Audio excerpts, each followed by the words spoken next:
प्रेम से बोलिए पवन सुत हनुमान जी की जय। जय श्री राम जी की जय। एक समय की बात है, नैमिषारण्य तीर्थ में 88,000 मुनि एकत्रित होकर महाराज से पूछने लगे, महामुनि आपने हमें अपने अनेक पुराणों की कथाएं सुनाई हैं, आप कृपा करके हमें कोई ऐसी व्रत कथा बताएं जिसे करने से संतान की प्राप्ति, मनुष्य के रोग शोक सभी दुख सभी भय दूर हो जाएं, क्योंकि युग में सभी जीवों की आयु बहुत कम है। फिर इस पर उन्हें रोग चिंता के कष्ट लगे रहते हैं। फिर श्री हरि के चरणों में वे अपना ध्यान कैसे लगा सकेंगे। तब श्री सूत जी महाराज बोले, हे मुनियों, अपने लोक कल्याण के लिए बहुत ही उत्तम बात पूछी है। एक समय युधिष्ठिर ने भगवान कृष्ण से लोक कल्याण के लिए यही प्रश्न किया था। तब भगवान कृष्ण और युधिष्ठिर के बीच जो वार्तालाप हुआ वही मैं तुमसे कहता हूँ, तुम ध्यान लगाकर सुनो। एक समय पांडवों की सभा में श्री कृष्ण जी बैठे थे। तब युधिष्ठिर महाराज ने भगवान श्री कृष्ण से पूछा कि हे प्रभु नंद नंदन के हे गोविंद, आपने मुझसे अनेकों कथाएं सुनाई हैं, आज आप मुझे कोई ऐसा व्रत कथा सुनाएं जिससे मनुष्य के सभी रोग चिंताएं और भय समाप्त हो जाए, उसे संतान की प्राप्ति हो। हे प्रभु, बिना पुत्र के जीवन व्यर्थ है, पुत्र के बिना मनुष्य नरकगामी होता है, पुत्र के बिना मनुष्य पितृण से छुटकारा नहीं पा सकता है और ना ही उसका नरक से उद्धार हो सकता है। इसलिए हे प्रभु, पुत्रदायक कोई व्रत बताएं। इस पर भगवान कृष्ण ने कहा, राजन, मैं तुमसे एक प्राचीन इतिहास सुनाता हूँ, आप ध्यान से सुनो। कुंडलपुर नाम का एक नगर था, उसमें नंदा नाम का एक ब्राह्मण रहता था। भगवान की कृपा से उसके पास सब कुछ था, फिर भी वह बहुत दुखी था और उसका कारण यही था कि उसके कोई संतान नहीं थी। उसकी पत्नी सुनंदा बड़ी पवित्रता थी और भक्ति भाव हनुमान जी की आराधना करती थी। मंगलवार का व्रत करती, शुद्ध सात्विक भोजन बनाती और हनुमान जी को भोग लगाती थी। हनुमान जी को भोग लगाने के बाद स्वयं भोजन करती थी। हनुमान जी को मंगलवार का दिन था। उस दिन ब्राह्मणी कुछ कार्य में फंस गई और अधिकता के कारण वह हनुमान जी के लिए भोग नहीं बना पाई। उसने हनुमान जी को भोग नहीं लगाया। ऐसा सोचकर उसे बहुत दुख हुआ। उस दिन उसने कुछ भी नहीं खाया और अन्न जल कुछ भी ग्रहण नहीं किया। जब सदा मंगलवार आएगा तब वह हनुमान जी का भोग लगाकर ही अन्न और जल ग्रहण करेगी। उसने अन्न जल का पूरी तरह से त्याग कर दिया। अब ब्राह्मणी प्रतिदिन भोजन बनाती, श्रद्धा से अपने पति को भोजन कराती, पर स्वयं भोजन नहीं करती और मन ही मन श्री हनुमान जी की आराधना करती रहती और उनसे क्षमा मांगती रहती। इसी तरह से करते करते 6 दिन तो बीत गए। ब्राह्मणी सुनंदा अपने निश्चय के अनुसार भूखी प्यासी रहकर मंगलवार आने पर प्रातःकाल ही बेहोश होकर गिर पड़ी। ब्राह्मणी सुनंदा को भक्ति के भाव से हनुमान जी बहुत प्रसन्न हुए। वहाँ पर प्रकट होकर बोले, सुनंदा उठो, मैं तुम्हारी भक्ति से बहुत प्रसन्न हूँ, तुम्हें जो चाहिए वह वरदान मुझसे मांग लो। सुनंदा अपने आराध्य देव हनुमान जी को अपने सामने देखकर आनंद की अधिकता से बहाल होकर हनुमान जी के चरणों में गिर गई और बोली, हे प्रभु, मेरे कोई संतान नहीं है, कृपा करके मुझे संतान प्राप्ति का आशीर्वाद दें, आपकी बड़ी कृपा होगी। तब हनुमान जी ने कहा, ठीक है, जैसी तुम्हारी इच्छा मैं उसे पूर्ण करूँगा। तुम्हें एक कन्या की प्राप्ति होगी और उसकी अष्टांग प्रतिदिन सोना दिया करेंगे। इस तरह से कहकर हनुमान जी अंतर ध्यान हो गए। ब्राह्मणी सुनंदा तो बहुत प्रसन्न हुई। उसने सब यह समाचार अपने पति से कहा। ब्राह्मण देव कन्या का वरदान सुनकर कुछ दुखी हो गए, क्योंकि उन्हें तो पुत्र की इच्छा थी, पर सोना मिलने वाली बात सुनकर प्रसन्न हो गए। उन्होंने सोचा कि ऐसी कन्या के आने से मेरी निर्धनता भी समाप्त हो जाएगी।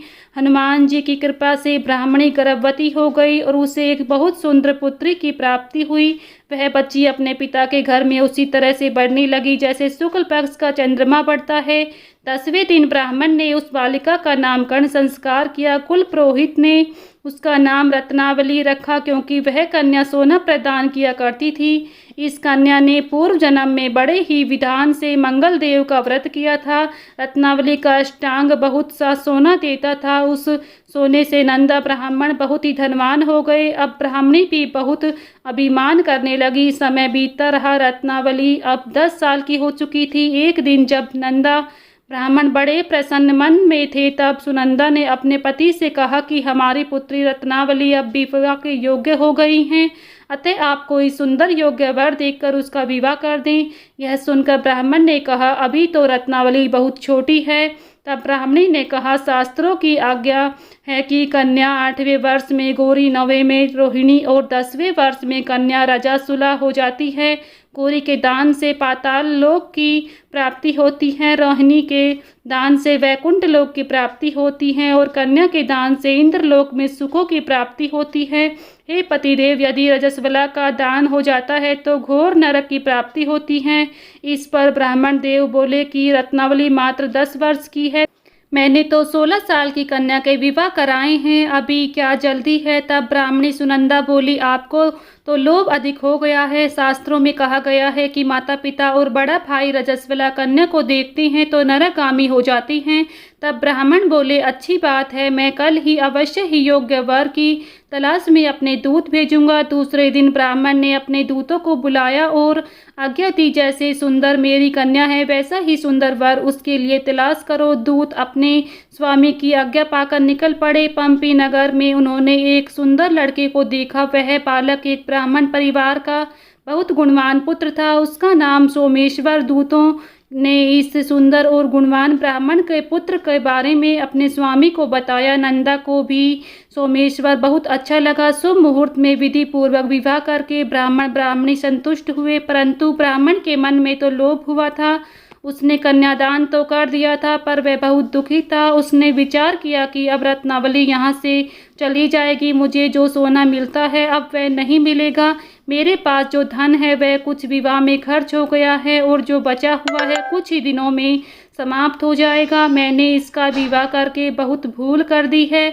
अब कोई ऐसा उपाय हो जो जिससे ससुराल ना जाए। लोग रूपी राक्षस ब्राह्मण के मस्तिष्क पर छाता जा रहा था। रात भर में उसने अपनी शैया पर बेचैनी से करवट बदलते बदलते एक ही बार में जब वह रत्नावली को लेकर जाएगा तब जिससे उसे वह मार्ग में छिपकर उसका वध करेगा और समाज का कोई मनुष्य उसे दोष भी नहीं देगा। नियमित रूप से प्रातःकाल हुआ तो नंदा और सुनंदा ने अपने जमाई और लड़की को बहुत सारा धन देकर विदा किया। सोमेश्वर अपनी पत्नी रत्नावली को लेकर अपने घर को चलने लगा। ब्राह्मण नंदा लोक के कारण अपनी मति खो चुका था। पाप पुण्य का उसे विचार नहीं था। अपने भयानक पूर्व निर्णय को कार्य रूप देने के लिए दूत को मार्ग में मिला, जमाई का वध करने भेजा ताकि रत्नावली से प्राप्त होने वाला सोना उसे मिलता रहे, वह कभी निर्धन न हो। ब्राह्मण के दूत ने अपने स्वामी की आज्ञा का पालन करते हुए सोमेश्वर का मार्ग में ही वध कर दिया। समाचार पाकर ब्राह्मण नंदा मार्ग में पहुँचे और रोती अपनी पुत्री रत्नावली से बोला, हे पुत्री, मार्ग में लुटेरों ने तुम्हारे पति का वध कर दिया है। भगवान की इच्छा के आगे किसी का वश नहीं चलता है। मेरे घर ही चलो, वहीं पर रहकर अपना शेष जीवन व्यतीत करना। जो भाग्य में लिखा है वही होगा। अपने पति की अकाल मृत्यु से रत्नावली बहुत दुखी हुई। करुण क्रंदन रुदन करते हुए पिता से बोली, पिताजी, इस संसार में जिस स्त्री का पति नहीं होता है उसका जीवन बेकार होता है। मैं अपने पति के साथ ही अपना शरीर जला दूंगी। तब माता पिता के नाम करो और सास ससुर के यश को सार्थक करूंगी। ब्राह्मणी नंदना पुत्री रत्नावली के वचनों को सुनकर बहुत दुखी हुई और विचार करने लगा कि व्यर्थ ही जमाई का वध का पाप अपने सर ले लिया है। रत्नावली तो उसके अपने प्राण तक त्यागने को तैयार है। मेरा तो दोनों तरफ से मरण हो गया है और पाप के फल स्वरूप यम यातना भी भुगतनी पड़ेगी। यह सोचकर बहुत दुखी हुआ और चिता बनाई गई। रत्नावली सती होने की इच्छा से अपने पति का सर रखकर चिता में बैठ गई। जैसे ही सोमेश्वर की चिता को अग्नि लगाई गई वैसे ही वहां पर मंगल देव प्रकट हुए और बोले, हे रत्नावली, मैं तेरे पति भक्ति भाव से बहुत ही प्रसन्न हूँ, वर मंगल से। तब रत्नावली ने अपने पति का जीवन दान मांगा। तब मंगल भगवान ने उसके पति को जीवन अजर अमर कर दिया। यह महाविद्यावान होगा और इसके अतिरिक्त तेरी और भी कोई इच्छा हो तो सो कहो, इसी इच्छा से मुझे मांग ले। तब नावली बोली कि ग्रहों के स्वामी, यदि आप मुझ पर प्रसन्न हैं तो मुझे वरदान दीजिए कि जो भी मनुष्य मंगलवार के दिन प्रातःकाल लाल पुष्प चंदन से पूजा करके आपका स्मरण करेगा उसको कोई रोग व्याधि नहीं स्वजनों से वियोग नहीं, कोई सर्प अग्नि और शत्रुओं को भय नहीं होगा। जो स्त्री मंगलवार का व्रत करेगी वह विधवा नहीं होगी। और तब मंगल देव ने तथास्तु कहा, अंतर्ध्यान हो गए। सोमेश्वर मंगल देव की कृपा से जीवित हो गया। रत्नावली अपने पति को पुनः प्राप्त करके बहुत प्रसन्न हुई। मंगल देव का व्रत करके प्रत्येक मंगलवार को व्रतराज मंगल देव की कृपा से इस लोक में सभी सुखों को भोग कर अंत में मोक्ष की प्राप्ति हुई। तो प्रेम से बोलिए जय हनुमान जी की जय। मंगल देव की। यहीं पर मंगल देव भगवान बड़े मंगलवार की यह व्रत कथा संपन्न होती है। अगर आप सभी को हमारी यह व्रत कथा पसंद आई है तो प्लीज़ वीडियो को लाइक शेयर करें। चैनल पर नए हैं तो चैनल को सब्सक्राइब करना ना भूलें, बेल आइकन को प्रेस कर लें। मिलती हूँ नेक्स्ट वीडियो में, तब तक के लिए सभी को राधे राधे, जय श्री कृष्णा।